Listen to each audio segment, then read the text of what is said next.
Selamünaleyküm, her vaxtınız gözəl insanlar. Bax, burada da primulalarımız, rənglər də çoxdur. Ondan başqa kərəm güllərimizdir. Burada limonlu şamlarımızdır.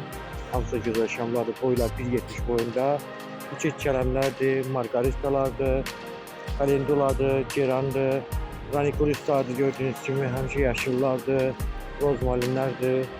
Burada da yine de halalca da var. Dekaslardır. Dekoratif yemişanlardır, zeytundur, İtalyan moruklardır, iri rozmarinlərdir, taflan, Hindistan gilası, sitruslardır. Burada muzlar varmazdır. Burada gördüğünüz burada yemişlerdir. Sayıları da çoktur. Burada gördüğünüz əncir ağaçlarıdır, sumaq ağaçlarıdır, çiyələk ağaçları, çəkik olan meyvəli olan sitruslardır. Kim üçün nə ehtiyac olsa ünvana buyurub əldə edə bilərsiniz.